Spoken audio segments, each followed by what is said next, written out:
Hi sweeties, how are you doing? Welcome to Naya Sing. If this is your first time of coming across this channel, sweetheart, kindly smash that subscribe button, turn on the notification so you are notified each time I upload, and please give this video a thumb up. I appreciate you all so much, and I am saying a very big shout out to every one of you for all the love and support you all give me here.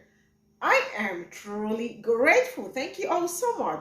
So today we'll be talking about this Karen who actually came out to gaslight her entire generation and got her ass big time whooped.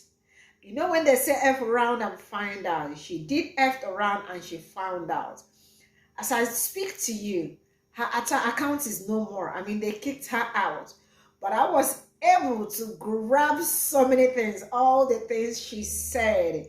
And man, I really cannot wait to get into this, you know. They effed her up. And I love to see things like this. You know, when they tell you that you have no right, I mean, you have no, it is not in your power to come out and speak about Black experiences. And they think we are trying to, like, you know, we're trying to secure our territory. We are not securing our territory, but you don't know what it means to be Black. You have no experience about being a Black person. So for that reason, you cannot say anything about Black person. And I keep telling them, when you do not understand what is going on in Black community, the best you can do is sympathize with them and move on. But no, Karen said, no, I have a right to talk about what is going on. I know a whole lot that is going on in Black community, more than you all. And she went ahead to like say some horrible, nasty things about Black people. And guess what? Woo! Black people actually came all out. I can't wait to roll this clip so you all will see for yourself. Stay glued to the screen. I absolutely want to read all your comments. Let me know what you all think in the comment section. And straight up, I am rolling the clip. I want to preface this video by saying that what I'm about to say is not directed toward any of the Black community that has any sort of self-respect and doesn't play the victim game. If that isn't you, this doesn't apply to you. Full stop. Stormy. This you? Yeah. Everything you're about to say after that opening is about to be some racist, bigoted bullshit. You do not get to tokenize any part of the Black community or exclude them when you mention the Black community in any way, shape, or form. So I know I'm about to hear some racist bullshit, and I'm about to dog walk you for it. Let's get it. Let's talk about it. Because I'm white, I can't speak on the experiences of Black people, okay? Then what gives you guys the right to speak on the experiences of all white people? Now, Stormy, I know... Oh, excuse me.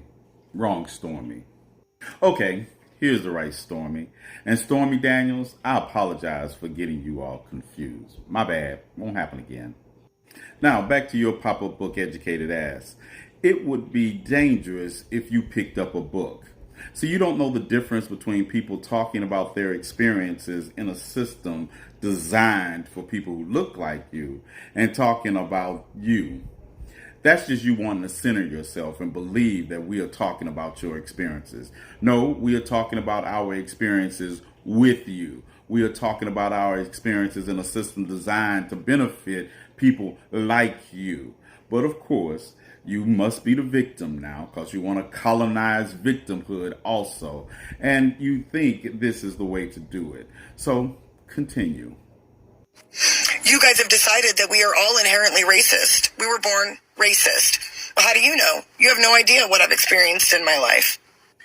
Actually, no, we haven't decided that you are all racist until those of you open your mouth that are racist and prove your racism.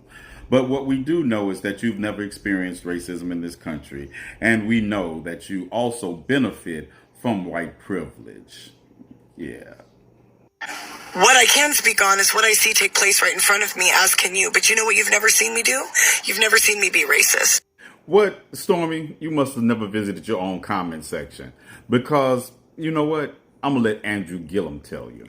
I'm simply saying the racists believe he's a racist. What I can speak on is what I know to be true. You were never a slave. Black people were oppressed at one point in history. It isn't this point in history. Yes, Stormy, give me a date. Give me a date when this oppression that you're talking about ended in America. Because we are still experiencing oppression and racism in the medical field. Systemic racism is still lending itself to the disparities we experience in education. Or maybe it was the day after this couple just recently settled with an appraiser in a violation of the Fair Housing Act. And I know you can't be talking about any time before January of 2023 because the DOJ just announced a recent settlement in violation of redlining laws. You think this wealth gap exists in this country because we don't work as hard as you all do? You can't make this stupid shit up. Racial disparities still exist in the healthcare industry, and we're not even 100 years from the Tuskegee experiment. Racial profiling, anyone? And not even 10 days ago, the Supreme Court just recently ruled in favor of Black Alabama votings in a Voting Rights Act violation by the entire goddamn state. So give me that date again. I never demanded an entire country bend to my will because my great-grandparents were slaves. Only people who look at this the way you do are those who fully embrace their white privilege associated with their colonizing, piece of shit, racist ancestors. And only you all look at it as a problem when we ask this country to dismantle the systems of oppression that have been in place since its obsession that affects people of color and marginalized groups of people, because you are no longer the center of that universe. Now, you have the day that you deserve.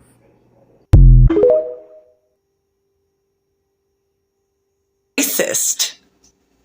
You have African American only universities. Can you fathom if white people tried to have whites only universities? Oh, but I forgot, right? It's only segregation if white people do it, right? That's right. Oh, and Black History Month. Can you imagine if we tried to have White History Month? The combination of arrogance, overconfidence, and ignorance. Truly a heady brew. And by the way, thanks for letting us all know you're not a racist. If you hadn't mentioned it, we would have had no idea. But back to your video, let me ask you a question. Did you grow up or ever live in an area where there were black neighborhoods and white neighborhoods, or a black section of town and a white section of town? And if you did you ever stop to ask yourself why that was? If you thought that level of segregation was an accident, you'd be wrong. It was done through a very specific design. And if you're wondering what that design was, I'll give you a hint. It starts with the letter R and ends in the letter acism.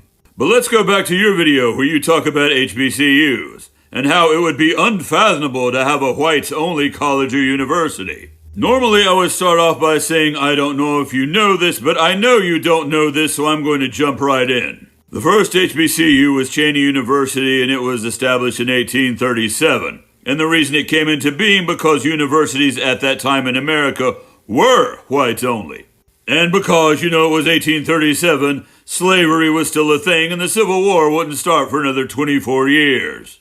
And 127 years until LBJ would sign the Civil Rights Act. By the way, you don't have to be black to go to an HBCU. Anybody can go to an HBCU. Now let's move on to Black History Month. I once asked my dad the same thing. Dad, how come there's no White History Month? And my dad replied, every month is White History Month. Black History Month came about because schools simply weren't teaching anything about Black history. And even when they did with Black History Month, the only thing we were learning about was Bernard Shaw, Martin Luther King Jr., and George Washington Carver. Or maybe the Tuskegee Airmen if one of our teachers happened to be super liberal. And even now, we're not learning accurate African American history. James Baldwin is not being read in our schools. Zora Neale Hurston is not being read in our schools. Nobody knows who Paul Robeson is. And we would have never heard about the Tulsa Massacre if it hadn't been for the HBO series Watchmen.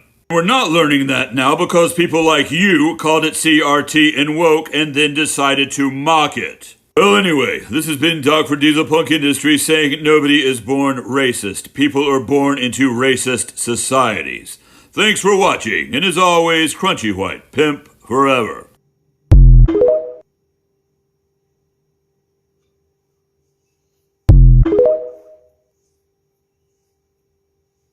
You have African American only universities. Can you fathom? Yep, I can fathom that. You want to know why? Because I was one of the first kids in California who was bused to achieve court-mandated racial integration in 1964-65. I was bused across town to an all-white school. That meant that there were no Asians, no Hispanics, no anything other than 942 white kids, me, my younger brother, and 3 other black kids that I knew weren't going to make it. So yes, I can fathom that. But to address the bigger point, what about every university in this country for probably 100 years or so? They were all white. What about the years of Jim Crow laws, where it was systemic racism, where the laws were created to, in effect, build all black neighborhoods, all white neighborhoods, all Catholic neighborhoods? So maybe you should do a little bit of reading. Take a look back in history. Because about 100 years ago from right now, Christian nationalism was raising its ugly head in America. If you search the Smithsonian Institution, you'll be able to find pictures of thousands of Ku Klux Klansmen marching down Pennsylvania Avenue, all with flags proclaiming that America first, and that America is a Christian nation, and that it's all for white people. Study your history. 2 fingers and a smile. Where do I start Have the day from? you As I deserve. speak to you, I love to see things like this. You know, she came around. She wanted to f around black people, and she got effed up like big time. As I speak to you, her account has been banned. I mean, black people actually came all out, because when I see, she started by gaslighting them, and then talked whole lots of bullshit before she went to talk about how black people, like, that it's okay for a white person not to talk. Okay, it is not okay for a white person to talk about black people, about black history, about black people's experience, right? It is okay for black people to talk about white people and all that. I mean, the ignorance is just oozing. Woo! And I absolutely enjoy seeing them, like, you know, whoop her ass big time, because she absolutely got it. I mean, she really got all she deserves. She deserves everything that came to her, like everything they said to her. And then she deserves to, like, sorry, am I saying deserve? She actually needs to go back and read, because she has not been doing read. She has not been reading. She knows nothing about history. She is I mean, this is what blockhead. She needs to go and read, gather books and read, to know her history, to know about racism, systemic racism, and the rest of it. I am sure she knew all that, but she just wanted to, like, gaslight her entire. Anyways, I enjoyed it. This is where I am gonna draw the curtain. Thank you all so much for all the love and support, and see you all in my next video. Bye for now.